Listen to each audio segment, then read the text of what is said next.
Olá e bem-vindos! Hoje a gente vai fazer um mergulho profundo no material que, olha, promete uma perspectiva bem diferente sobre uma das entidades mais famosas e talvez mais estereotipadas das religiões afro-brasileiras. Vamos falar de Tranca-Rua das Almas. Exatamente. A ideia aqui é tentar ir além daquela caricatura, sabe? As fontes que a gente tem aqui traçam um perfil que começa lá no Brasil colonial. A gente vai tentar entender quem foi o homem por trás da entidade, as relações super turbulentas que marcaram a vida dele.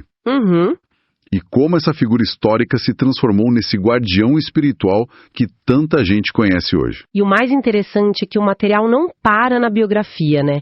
Ele avança, mostra como essa entidade atua hoje em dia, o que diz muito sobre o caráter dela, fala das preferências, das regras e até do perfil das pessoas que ele escolhe proteger. É uma análise de personagem completa que atravessa a vida e a morte. Certo, então vamos começar pelo começo, que é quase um obstáculo inicial. Aquela associação que muita gente faz. Exu é o diabo. Como que as nossas fontes abordam a personalidade do Tranca-Rua para, enfim, desfazer essa ideia? Olha, elas vão direto ao ponto. Ele é um Exu sim, mas na cosmologia Yorubá, Exu é um mensageiro, aquele que abre os caminhos, né? O guardião das encruzilhadas, que são os pontos de decisão, não tem nada a ver com essa coisa do mal cristão. Certo. E no caso específico do Tranca-Rua das Almas, ele atua sobre a vibração de Ogum. Ogum é o orixá da guerra, do ferro, da lei. O que, aliás, já faz todo sentido para um ex-militar, como a gente vai ver mais para frente. Perfeito. E ele trabalha em parceria com Omolu, que é o senhor da passagem entre a vida e a morte. E isso explica o das almas no nome dele.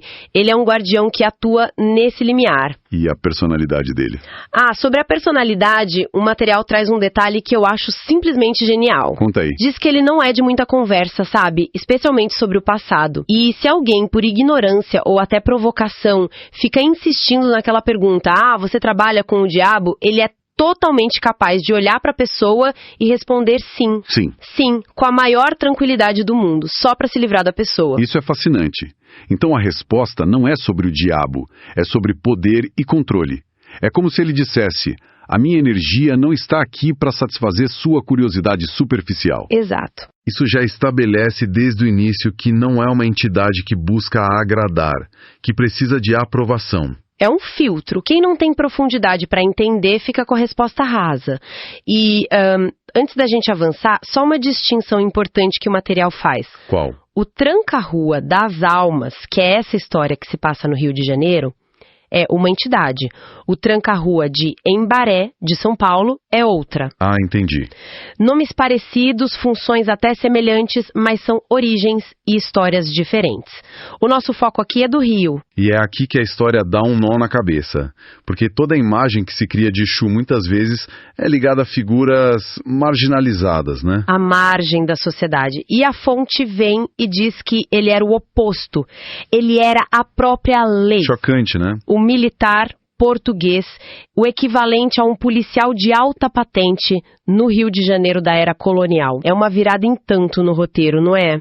E o nome Tranca-Rua não é simbólico, é literal. Como assim, literal? Vem da função que ele exercia. No Rio de Janeiro daquela época, que era uma cidade portuária cheia de tensões, existia o toque de recolher. A partir das 9 da noite, a cidade era dele. O trabalho dele era garantir que as ruas ficassem vazias. Quer dizer, ele literalmente trancava as ruas. Uau! Imagina o poder que um homem desses tinha. Ele era o dono da noite na capital da colônia. Total. E quem fosse pego na rua sem um bom motivo era detido por vadiagem. Uma acusação super genérica. Exato. Dava a ele poder de vida e morte, praticamente. Ele decidia quem podia circular, quem ia para a cadeia, quem era suspeito. Ele era a personificação da ordem, do controle. Pelo menos na fachada. Na fachada é a parte importante, né? Porque o material deixa bem claro que, onde há poder absoluto, a corrupção floresce. E como ele rapidamente percebeu que esse controle da noite valia muito, muito dinheiro. E começou a vender vistas grossas. Aceitava suborno. Exatamente, aceitava subornos para simplesmente não estar em certos lugares em certas horas. E é aí que o mapa do submundo carioca da época começa a ser desenhado. O material cita uma parceria dele com ninguém menos que Zé Pilintra. Isso. Que na época atuava com contrabando na zona portuária, né? O contrabando chegava de madrugada, bem no meio do toque de recolher. Com uma ajuda de custo para o nosso militar, o caminho ficava magicamente livre. A mesma lógica valia para os cabarés, que eram o coração da vida noturna. E, claro, precisavam funcionar depois das 9. A sobrevivência desses lugares dependia de um acordo com ele. Exato. Isso nos pinta o retrato de um homem com uma vida dupla. Sim. De dia, o respeitável militar português, casado, com filhos, aquela família de comercial de margarina da época. Uma figura pública exemplar. Mas por dentro, a ambição corroía tudo. O salário de militar, o soldo, garantiu uma vida digna, mas ele queria luxo, poder, ostentação, e o dinheiro sujo da noite comprava isso. Essa dualidade é a chave para entender o personagem. Ele não era um monstro, nem um santo. Era um homem complexo, produto de uma sociedade colonial, violenta, cheia de contradições. E foram justamente esses acordos com os cabarés que levaram a vida dele para um caminho sem volta. É o momento em que a vida pública de poder e a vida noturna de segredos colidem. E tudo começa com uma mulher, Maria Mulambo. Isso. O cabaré onde ela era a estrela principal estava passando por uma mudança de donos e ela mesma o procura para negociar a propina para garantir que o lugar continuasse funcionando. A imagem que o texto pinta dela é de alguém que não passava despercebida. Muito bonita e espalhafatosa. Ela toma iniciativa. Totalmente. Ela convida ele para ir ao cabaré acertar os detalhes do acordo. E aí vem a cena que, pelo visto, define tudo o que acontece depois. Ele chega ao cabaré, todo galanteador, de braços dados com a Mulambo. Ele era um homem charmoso, sabia seduzir. Uhum. Ela, mesmo sabendo que era um jogo de interesses, se sente importante, lisonjeada com a atenção do homem mais poderoso da noite. Mas aí, no meio do salão, ele simplesmente para. Ele congela. Ela continua andando por 1 ou 2 passos, olha para trás sem entender e segue o olhar dele. E o olhar dele estava... cravado, hipnotizado. Por outra mulher que descia as escadas do salão principal naquele exato momento, era Maria Padilha. Que cena! É a humilhação pública da Mulambo. Ele a larga ali, no meio de todo mundo, e vai na direção da Padilha como se ninguém mais existisse. E a análise que a fonte faz disso é o que transforma a história. Não se tratava de amor. Nenhuma das duas estava apaixonada por ele, nem queria um marido. A rivalidade que nasceu ali, e que durou anos, foi uma briga de orgulho ferido. Orgulho? Eram as duas mulheres mais poderosas e desejadas daquele universo, e uma foi publicamente trocada pela outra. Foi uma declaração de guerra por status. Nossa, isso é muito mais interessante. Deixou de ser um triângulo amoroso e vira uma batalha pelo trono entre duas rainhas do submundo. E ele foi só o catalisador. A partir daí, como fica a relação dele com a Padilha? Tumultuada é pouco. O texto usa uma frase perfeita. Um dia é da caça, outro do caçador. Ele, o grande sedutor, acostumado a ter todas as mulheres aos seus pés, encontrou alguém que jogava o mesmo jogo, só que melhor. E qual foi a estratégia dela? A estratégia da Padilha, segundo o material, foi genial. Ela vestiu a máscara da moça inocente, disse que estava cansada daquela vida, que só queria um homem bom para se casar, ter filhos, uma vida decente. Ele, com todo aquele ego, acreditou que seria o salvador dela. Mas a intenção real era outra, imagina. Completamente outra. A intenção dela era ter um homem com poder político e militar na mão. Ele era o peão perfeito no tabuleiro dela. Com a proteção dele, ninguém mexia com ela. E ela conseguiu. Conseguiu. A relação dos dois, entre idas e vindas, durou décadas. Mas isso não pinta um retrato um pouco manipulador dela também? A fonte a retrata como brilhante, mas também extremamente calculista. Fica a impressão de que, para ela, ele era menos um amor e mais um ativo estratégico. Sem dúvida. O material não romantiza a relação. Era um jogo de poder de ambos os lados. E há até um boato sombrio mencionado de passagem. Qual? O de que a esposa legítima dele teria morrido de forma conveniente. E que a Padilha, que já mexia com suas magias, teria dado uma ajudinha para que ele ficasse viúvo e livre para ela. Pesado. Mas se era um jogo, qual foi o conflito que os separou no final? O conflito foi inevitável, porque em algum momento ele começou a acreditar na própria fantasia que ajudou a criar. Ele quis que ela cumprisse a promessa inicial. Que era? Que largasse a vida noturna, o cabaré, e se tornasse sua esposa de fato, vivendo reclusa, cuidando da casa. E a Padilha, claro, não aceitou. De jeito nenhum. E a fonte é categórica nisso, com uma frase que define a personagem. Padilha jamais iria ser sustentada por um homem. Ela não ia abrir mão da sua independência financeira, do seu poder, da sua liberdade, por homem nenhum. E essa recusa o enlouquecia. É o choque de dois mundos. Ele, vindo de uma cultura portuguesa patriarcal, machista, onde o homem ditava as regras, e ela, uma mulher que era dona do próprio nariz, num tempo e lugar onde isso era quase impensável. Exato. O texto diz algo como: você já viu Maria Padilha obedecer a alguém? Nem a Deus ela obedece, quanto mais a um homem. Essa era a dinâmica, e o fim da vida dele foi trágico. Ele adoece, uma doença que hoje seria simples, mas que na época era uma sentença de morte. E ela tenta salvá-lo. Com tudo que ela tinha, ela usa todas as magias, todos os feitiços que conhecia. Mas o material diz que ela era muito boa em magias para destruir, para atacar. Mas para construir, para curar, era mais difícil. E ela falha. Ela falha. Ele morre. E é nesse momento, com a perda, que ela desmorona e percebe que, no meio de todo aquele jogo de poder, ela realmente o amava. Nossa. A culpa que ela sentiu, segundo a fonte, foi avassaladora. Que história. E depois da morte? No plano espiritual, eles finalmente conseguem ficar juntos, sem os jogos e as disputas da vida? Não exatamente como um casal de novela. A fonte é clara. Eles continuam incrivelmente próximos. Onde está um, pode ter certeza que o outro está por perto. Mas a dinâmica de poder não mudou. Ele continua, nas palavras do texto, meio machista, querendo dar a palavra final, e ela continua sendo a mulher livre que não aceita ser dominada por ninguém. A parceria existe, mas a submissão não. Jamais. A lealdade é absoluta, mas a submissão nunca. A essência deles permaneceu. E o que acontece com ele? Qual a jornada espiritual dele depois que ele morre? É impressionante. Ele não fica parado. Ele vai atrás de conhecimento. O material não especifica quem foram seus mestres, mas diz que ele mergulhou fundo nos estudos de magia. Se dedicou a aprender com outros espíritos mais evoluídos e se tornou absurdamente poderoso. Mais poderoso que ela? A ponto de, com o tempo, se tornar ainda mais forte do que a própria Padilha na época em que ela desencarnou. Uau! Mas isso levanta a questão principal. Por que ele se tornou um Exu? Se ele acumulou tanto poder e conhecimento, por que se vincular a esse trabalho aqui na Terra, nesse contato tão direto e às vezes tão pesado? Essa é a parte mais fascinante da transformação dele.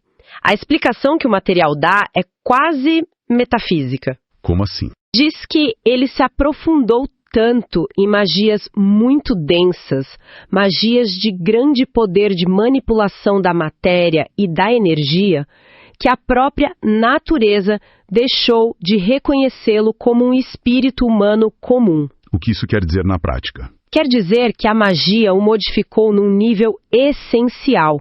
Ele se tornou algo diferente. E essa nova assinatura energética o impede de acessar planos espirituais mais elevados, mais sutis. A natureza, por assim dizer, não permite a passagem dele. Ele fica vinculado à crosta terrestre e aos planos espirituais mais próximos. Então, a magia que lhe deu tanto poder também o acorrentou a este plano. Exatamente. E diante dessa realidade, ele teve uma escolha: se tornar um espírito vingativo e amargurado ou usar todo esse poder para trabalhar. E ele escolheu trabalhar. Ajudar os humanos virou sua missão. Exato. Sua forma de evoluir dentro das limitações que ele mesmo criou. O que me faz pensar, se ele é tão seletivo e independente, que tipo de pessoa ele escolheria proteger. Imagino que não seja qualquer um. O material dá alguma pista sobre o perfil dessas pessoas? Com certeza. E não é um trabalho de serviço público espiritual, de atender a todos. O foco dele, segundo a fonte, é o povo dele. Isso é bem literal. Lembra que ele teve muitos filhos em vida e, ao contrário do que era comum na época, todos sobreviveram? Lembro, sim. Pois bem, a fonte faz um cálculo fascinante de que ao longo de 300 anos, os descendentes desses filhos formariam um verdadeiro exército. Ele zela por essa linhagem que se espalhou pelo Brasil. Uau! Além deles, amigos e aliados de outras vidas que reencarnaram. É um trabalho quase ancestral de proteção de clã. Então não é um serviço público espiritual. É um cuidado familiar expandido através dos séculos.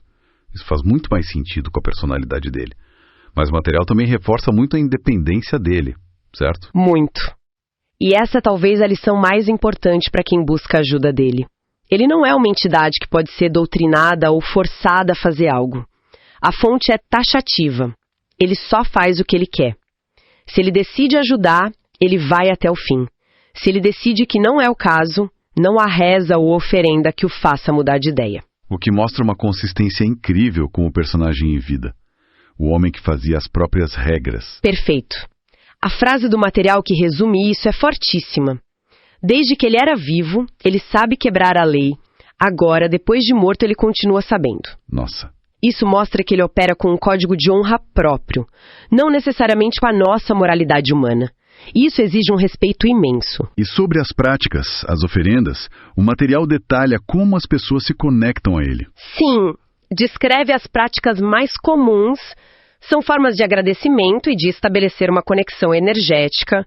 Fala-se em velas, geralmente pretas, brancas ou vermelhas, flores, sempre frescas e de preferência vermelhas ou pretas, bebidas fortes como rum ou uma boa cachaça e tabaco de qualidade como charutos. Elementos que remetem ao mundo em que ele viveu, o mundo de prazeres terrenos e poder. Exato. Comidas como farofas bem temperadas ou feijoada também são citadas, assim como perfumes marcantes de aroma forte. São todos elementos que ancoram a energia dele no plano material. Entendi. E além disso, claro, existem as orações e os pontos cantados, que são as músicas específicas que invocam a força dele. Certo. E voltando ao perfil de quem ele protege, que outras características essas pessoas têm? Se ele é tão criterioso, elas devem ter algo em comum. Totalmente. A fonte lista uma série de qualidades que parecem formar um arquétipo. A primeira, e talvez a mais importante, é a resiliência. Resiliência. São pessoas com uma força interior absurda, que apanham da vida, caem, mas sempre, sempre levantam. Faz sentido. Ele não ia proteger alguém que desiste fácil. Jamais. A palavra desistir não existe no vocabulário deles. Outra característica é a perspicácia. São inteligentes, espertos, sabem enxergar oportunidades onde os outros só veem problemas. Certo. E junto com isso, a sabedoria. Um esforço genuíno para fazer a coisa certa, mesmo que o caminho seja mais difícil. Parece que ele procura pessoas com um bom coração, mas que não são ingênuas. Exatamente. Pessoas generosas que, mesmo nos seus piores momentos, estão prontas para ajudar quem precisa. Elas também costumam ter uma comunicação muito eficaz, criam conexões, sabem liderar e influenciar. E, por fim, duas características muito marcantes: determinação inabalável e uma intuição muito, muito desenvolvida. Uma sensibilidade para o mundo espiritual que já é natural delas. É o perfil de um guerreiro. Alguém que luta as próprias batalhas, mas que também luta pelos outros. Perfeito. São pessoas fortes, inteligentes e com um grande coração, que batalham muito na vida e que por isso atraem a atenção e a proteção desse guardião. Então, fazendo um resumo da nossa jornada, a gente saiu de um militar português autoritário, corrupto, poderoso no Rio de Janeiro colonial, atravessamos uma vida marcada por jogos de poder, paixões avassaladoras, e chegamos a uma entidade espiritual extremamente complexa, rigorosa, mas, a seu modo, justa e benevolente. Exato! Uma figura que não tem absolutamente nada a ver com o mito simplista do Exu diabólico. Exato. O retrato final é o de um guardião poderoso, que age segundo a própria vontade, mas que é leal àqueles que protegem. E o mais importante, a história dele não é um mito abstrato flutuando no espaço. Está profundamente enraizada na formação da sociedade brasileira, a corrupção, o poder, a mistura de culturas, a violência, a resistência. Tudo isso faz parte dele porque faz parte da nossa história. Ele é um produto do Brasil. E isso nos leva a uma reflexão final que o próprio material que a gente analisou sugere. Para entender de verdade as entidades das religiões brasileiras, não basta estudar religião. É preciso estudar a história socioeconômica do Brasil. Elas viveram aqui, foram moldadas por esses processos. E isso deixa uma pergunta no ar para quem nos ouve. Que outras histórias incríveis sobre a espiritualidade brasileira estão aí, escondidas nas páginas da nossa própria história, só esperando para serem descobertas?